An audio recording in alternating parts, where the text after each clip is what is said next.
Magandang araw sa ating mga winding. So ito yung ating battery charger mga winding. So na-install ko na ito mga winding at nakahanap na ako ng box.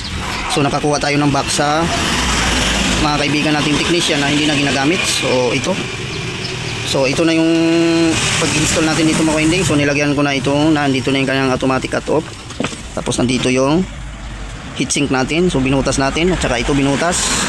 So tamang-tama lang siya mga winding. Kasi so meron akong ginawang mga winding na tawag nito plywood, kaso lang masyadong malaki yung plywood.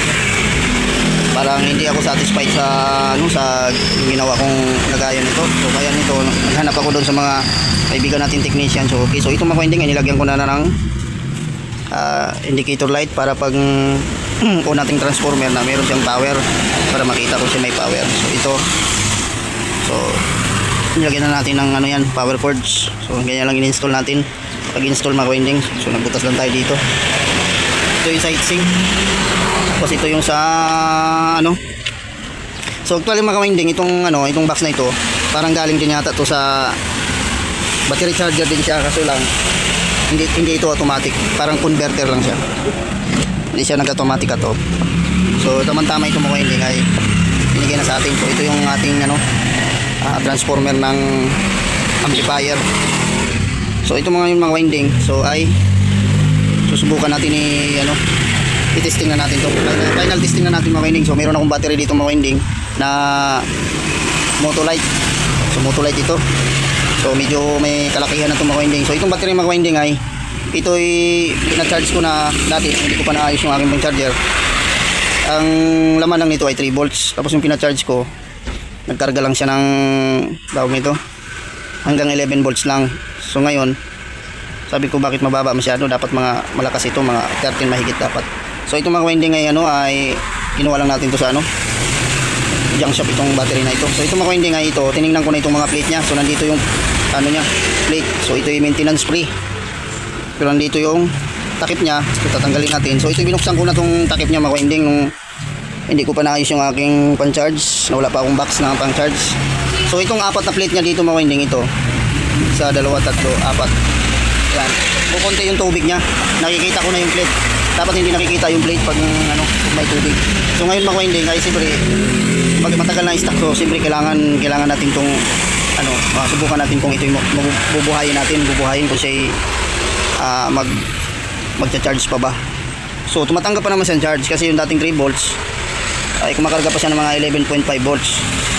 So ngayon ito mga winding, mababa na lang ito. Nasa na lang siguro to 19 volts. So kailangan nito mayroong tawag nun tubig.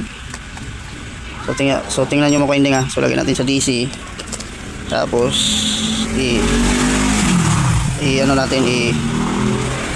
natin yung battery. So ayan meron tayong 9.7 na lang. So bumaba siya mga winding. So sana mabuhay pa natin tong battery. So ngayon mga winding, meron akong binili ditong panglagay yung tubig doon. So dito. So lalagyan ko ito ng tubig, bubuksan ko itong 4.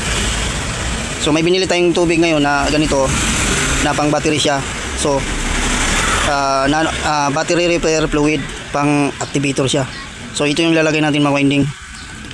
So subukan natin itong mga winding kung say mabubuhay pa natin itong battery. Tapos ilagay natin. So bali dalawa itong binili ko mga winding. So ayan pang natin. So lagyan natin itong 4. So bubuksan ko lang itong mga winding. Tapos saka i-charge natin dito. So ito na mga winding. So nagawa muna ako ng imbudo. Wala kasi ako imbudo mga winding. So ganito lang ginawa ko. So level hose ang ginamit ko mga winding para ilagay natin dito. So saktong-sakto lang yan mga winding. So nag-DIY muna ako ng level hose. Kung wala kayong level hose mga winding, pwede naman yung straw ng soft drinks. Tapos butasin nyo lang ito. Tapos dikitan nyo lang ng glue stick. Ayan, para maisali natin itong mga winding, itong activator na battery fluid. Para dito kasi ito ay hindi na magandang charge. Kaya gagamitin ko kasi itong battery mga winding sa solar. So wala pa naman tayo pambili ng magandang battery. So ito lang muna. So pwede naman yan, pambakak lang naman pag may brownout. Ayan.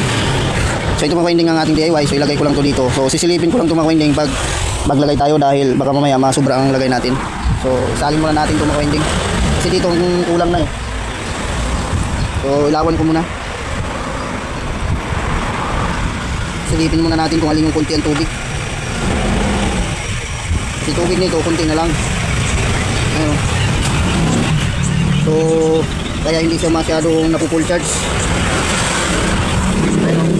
Kasi nakikita na natin kung hindi yung kanyang plate eh. Ayun. So, mula dito dulo. So, pareho natin lagyan. Lagyan muna natin.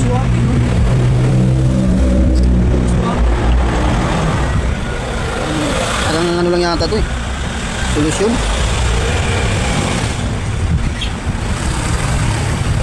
So, dandahanin lang natin mga winding tapos ilit. Yan. Hindi natin pwede punuin.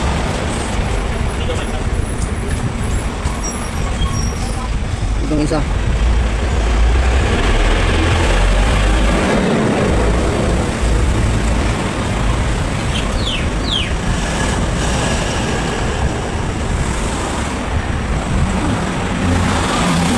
Kita ba? Kita na. Tapos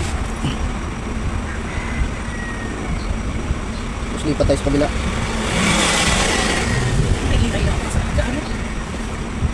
Baka umawas.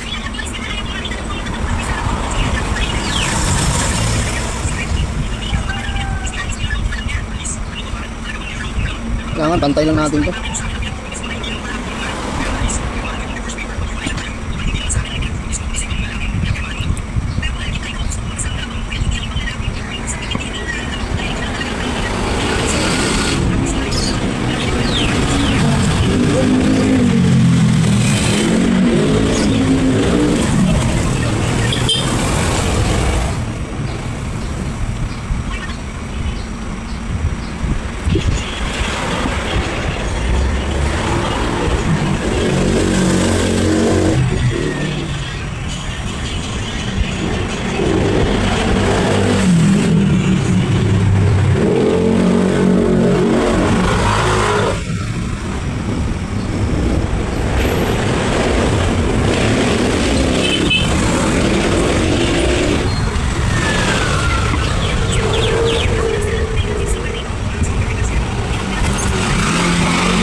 Tapos silip-silipin natin. So, kulang pa itong isa mga hindi. Kulang na kulang itong isa.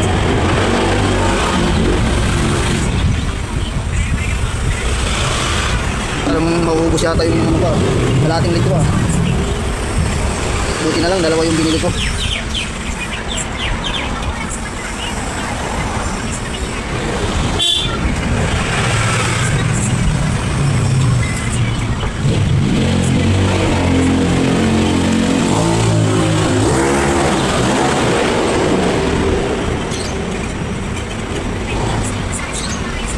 Kasi ito mga hindi, wala talaga akong nakikita ng tubig dito.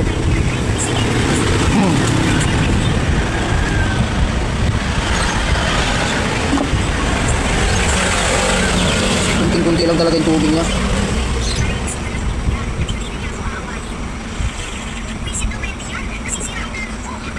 Kailangan uga-ugahin natin para makita natin na mayroon lahat. Kasi ito mga hindi, wala talaga akong nakita ng tubig dito. Itong ilang mga butas niya. Ang nakikita ko ay plate. Walang tubig. Dagdagan natin itong kabila.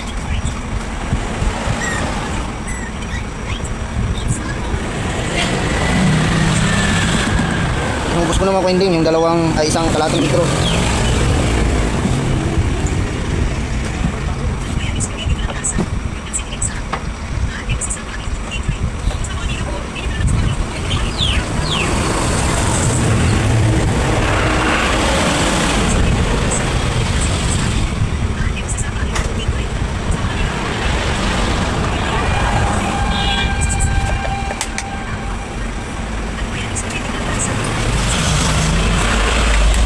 Siguro ito mga winding.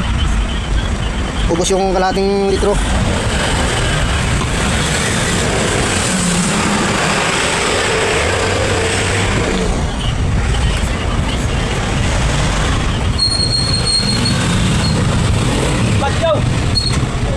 Ano? Pagawa ko nga to. Ano pagawa mo? Gulong. Gulong.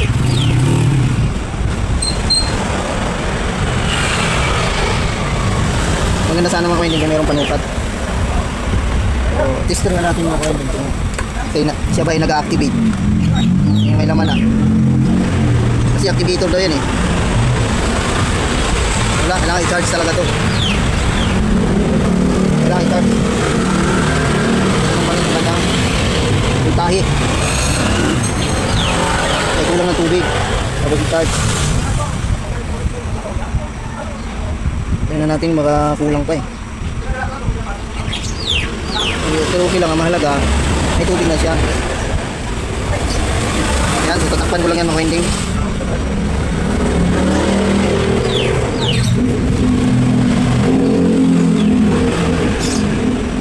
So takpan lang natin to.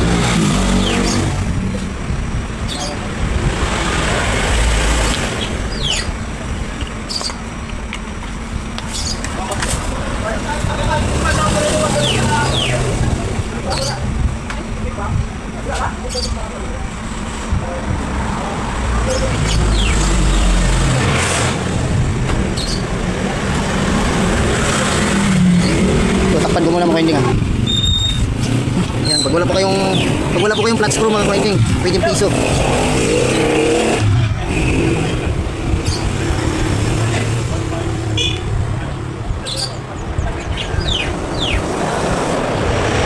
Sana mabuhay pa itong mga winding. Sayang din kasi itong mga winding dahil mayroong pangalan to eh. Motolite Gold kasi ito, Motolite Gold.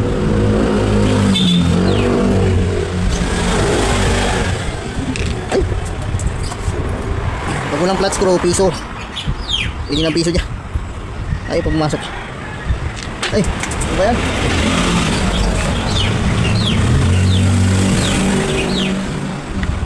Ayan, takpan muna natin. Pupulo naman siguro yan. So ngayon mga winding, itong ating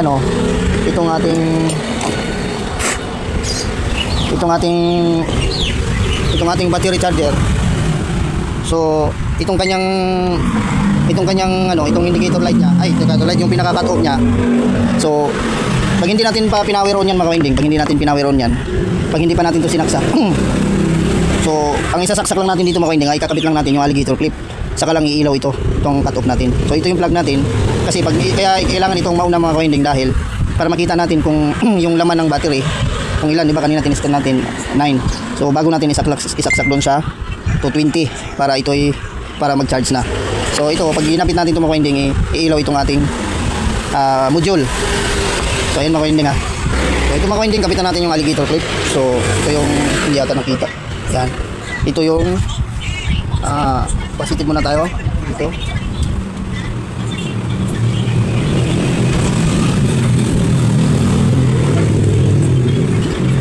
Yan, positive. Tapos ito yung negative, saka lang iilaw dapat yan. Pag nilagay natin ito. Ayun oh. So ayun, umilaw siya mga winding. Yung ating battery. So ang laman niya ay tawag nito 9.4. So ngayon mga winding ay isisit natin. So umilaw na rin yung indicator light. So ngayon ang cut off natin dito 14. So yan yung laman. So ngayon saksak natin yung ating tawag nun yung charger. Tapos saka natin i-on ito. Power on natin. Yan. Ayun. Nagbago na siya. So yun oh. Pag ganyan mga winding ay nagcha-charge yan. Pag ganyan.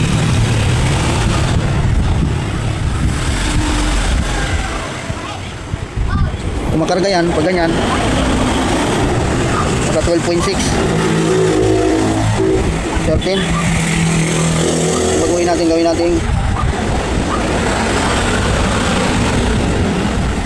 babaan muna natin.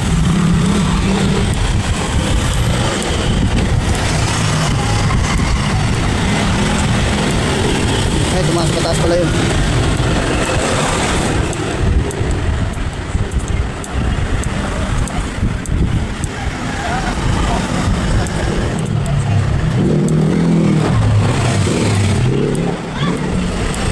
Gawin natin 13. Ayan.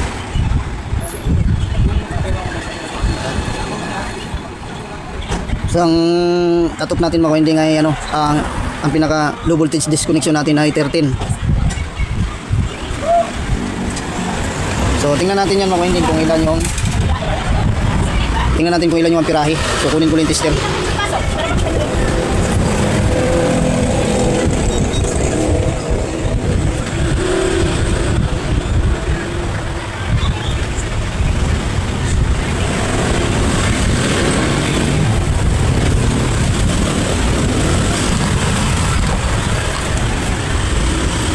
Pag naabot na niya yung 14 mga winding, 14.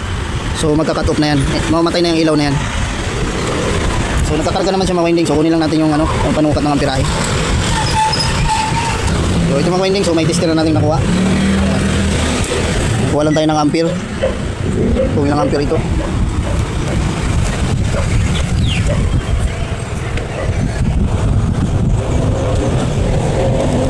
Dapat doon sa sa may layo.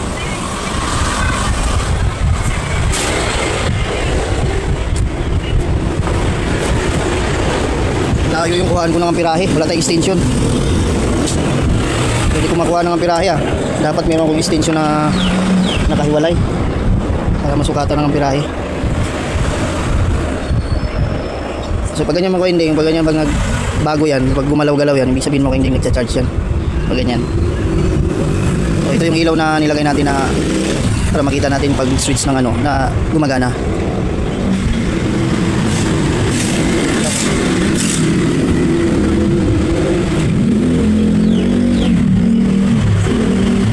So maghintay lang tayo mga ilang mga winding, mga ilang oras. Babalikan natin yung mga winding, yung ating charge sa battery. Ayun. Charge ng Motolite Blard. So yung mga winding, so hindi pa napuno. So masyado akong mainipin mga winding, so tayo matatagalan ito. So hindi ko na sinintayin natin mga puno mga winding, matagal to. So ito yung ating so hindi ko na ipakita siguro mga winding yung pang charge ng full charge ito kasi sasaksak lang natin So at least functional na siya mga winding. So ito may okay na yung ating lagayan mga winding, may box na tayo. So mailagay ko na ng tama yung ating lagayan, hindi na pakalat-kalat. So ito yung takip niya mga winding So kinalawang ko ito, kiniskis ko. So ayan. So ito pala yung ilaw niyan mga winding ilaw. So ayan yung lagay natin. So naka-series lang yan doon sa positive negative. Doon sa kanyang capacitor. Ayan So ayan ang position ng mga winding. Tapos susot dito. So ayan mga winding. So tumataas na siya mga winding. Maging 12.8 niyan. So makarga pa yan. So ayan mga winding, hanggang dito na ang video natin. So kung bago lang po sa aking channel, so please subscribe at pahit notification bell para updated kayo pag may bago tayong video. So ayan mga winding, so bye bye na po.